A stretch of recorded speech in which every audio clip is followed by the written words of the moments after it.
Again, hi everyone! Welcome back to my YouTube channel, Jan Pagkanern here. So, ang eksena is, nandito na ako ngayon sa Narita International Airport Terminal 2 and kakarating ko lang via the Keisei Ueno line. So, ang nakaganda talaga ng pagsakay sa Keisei Ueno Skyliner is that from Ueno, isang ride ka na lang going to Narita, either Terminal 2 or Terminal 1. And then ngayon, ang eksena is i-empake ako and nagre-rearrange ako ng mga pinamili ko kasi nilagay ko lahat-lahat dyan sa isang maleta para onti lang yung dala-dala ko sa train. And then ngayon, wini-weigh in ko na lang siya.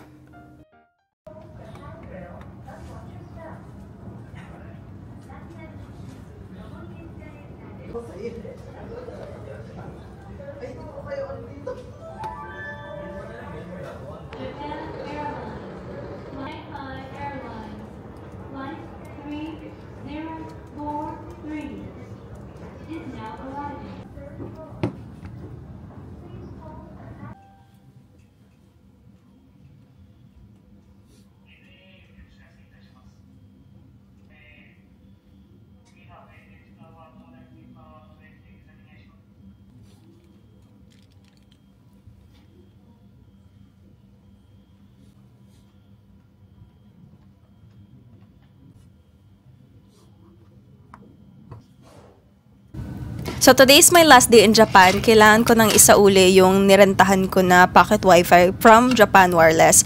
And how to do that is, of course, you need to make sure na ilagay mo lahat ng mga stuff sa bag nila na pre-provide nila. So, yung mismong pocket wifi, yung mga cord, yung mga charger, lahat-lahat na. Ayan. Make sure na ilagay mo yan. And then, yung power bank. And then yung adapter, ayan.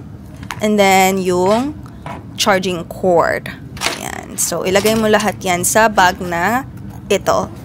So, let's put it all together one by one and make sure na we all have everything that we needed para hindi tayo magka-penalty. Kasi pag may kulang dyan, i-charge nila sa card mo na on file. So, ayan, just be careful and make sure, double check everything. And then after that, close it. Make sure it's flat.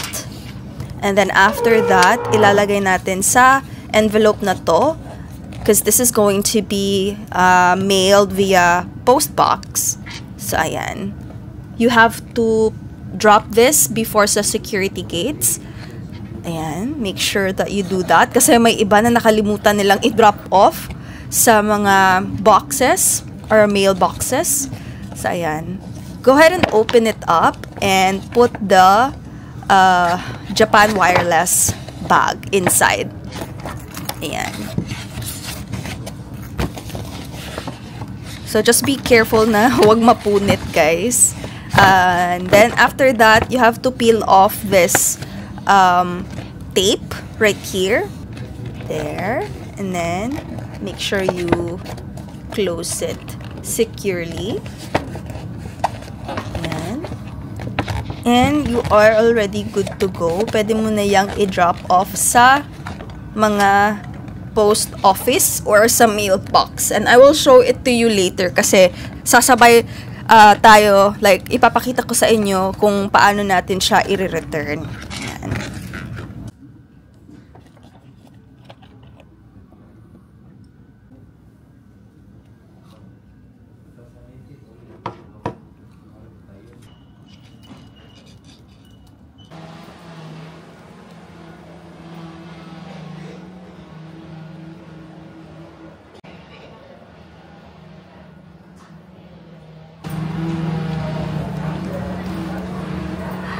So tired na, guys, pero last hurrah, and we're finally ending our Japan travel vlogs.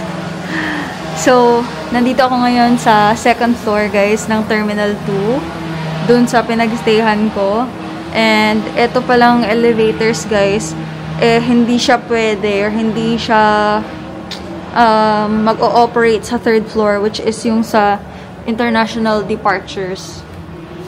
So, magsa-start lang mag-ooperate yung third floor, which is yung international departures, by 5 a.m. So, hindi ko alam kung hanggang kailan siya magsastop. I think 12 a.m. ata nagsastop yung mga elevator, escalators nila.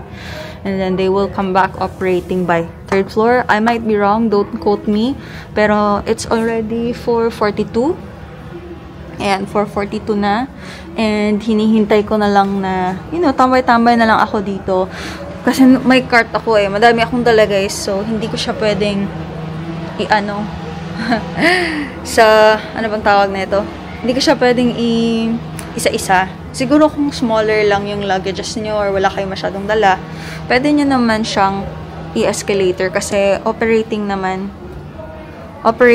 yung escalator. Pero pag naka-cart ka, like, madami ko yung dala, like mga boxes and everything, of course, you have to wait for 5 a.m. para mag-operate na yung escalator going to 3rd floor ng Terminal 2, which is dun yung lahat ng mga gates. I mean, not gates, but yung mga check-in counters for all the airlines na nag-ooperate in Terminal 2. So, ito guys, pinakita ko sa inyo, diba, kung anong ilalagay sa loob ng envelope na to. So, just make sure na lahat ng mga accessories ng pocket wifi na ni-rent nyo ay nasa loob na ng black bag. And make sure na wag nyong kalimutan na i-drop off to sa post box. Yung post box, makikita mo siya before you go through check-in or security. So, dalawa yan. Before check-in and before security or immigration. Ayan, papakita ko sa inyo kung saan banda or ano yung itsura. Ito yung sinasabi ko sa inyo guys na 9H, 9 hours na capsule hotel inside Narita Airport. So, pwede kayong mag one night stay, mag-nap, tsaka mag-shower. So, open sila 24 hours. Nakita ko na to sa Agoda. And nakita ko na din to sa mga ibang mga travel vlogger na mataas yung, mahaba yung layover dito sa Narita. So, ayan. Hindi ako kumuha kasi wala nang budget. Hindi na siya part ng ano natin, guys. So, the reason why I also wanted to stay here at night, apart sa ayokong walang magta-travel, walang early na ride from Ueno going to Narita. Syempre, nakakatipid ka na din ng hotel room, di ba? Ng night stay. One night stay. Dito lang. Patambay-tambay ka lang sa airport waiting for your flight the next day or the next morning. And while waiting for your flight, nakatipid ka na, naka-aircon ka pa. Ang ganda pa ng CR.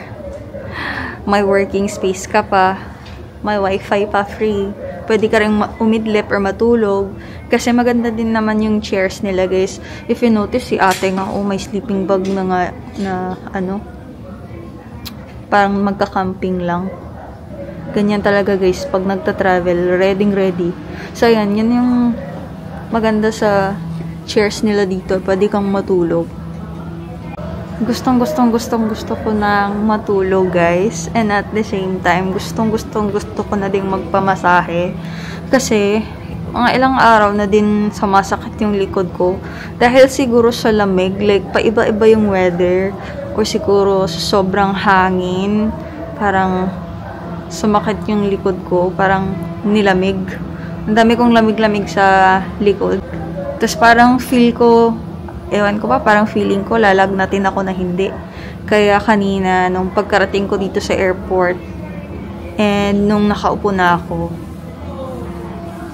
painom-inom na lang ako ng gamot kasi di ko na feel. Parang, hindi ko alam, parang mainit yung katawan ko or yung heat, hindi siya maka-release sa katawan kasi sobrang lamig. Sobrang hangin ba naman kanina, tas init, tas lalamigin ka na naman. So, paiba-iba talaga siya. So, pagkalabas mo ng escalator, aray ko, bigat. Ayan, pasok ko dito. Bigat talaga ng dalawa ko, guys, sorry. Hirap mag-travel. Walang isa. Usually, yung sa Cebu Park is nandun sa pinakadulo ata. We'll see.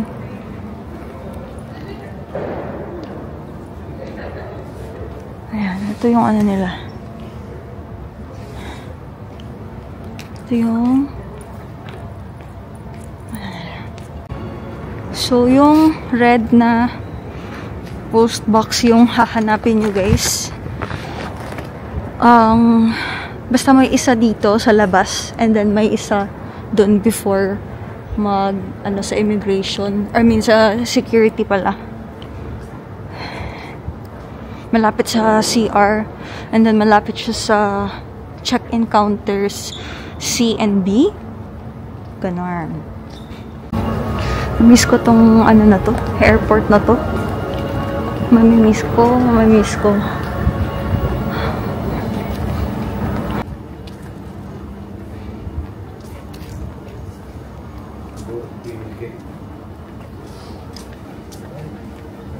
Ayan na guys, so ito yung post box na sinasabi ko. Again, malapit siya dito sa B and C na counters. And then, ang gagawin mo lang is, dito mo ilalagay sa slot na yan. Ayan.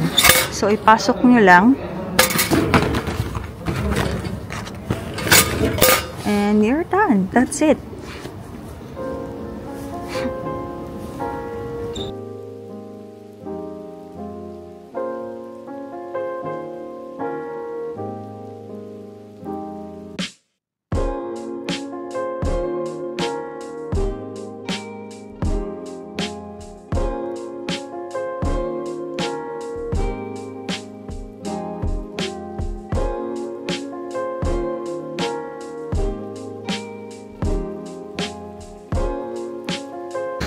So actually guys, isa lang yung check-in lane or counter ng Cebu Pacific.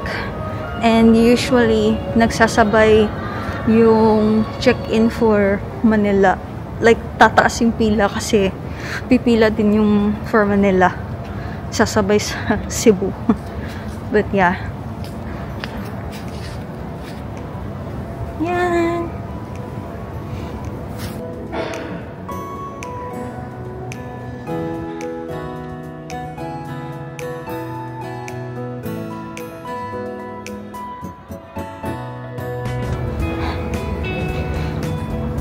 Yan.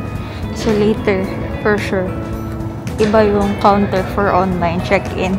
And then iba din yung counters for traditional na check-in. So, ewan ko ba, pero mas madali yung process pag nag-online ka na.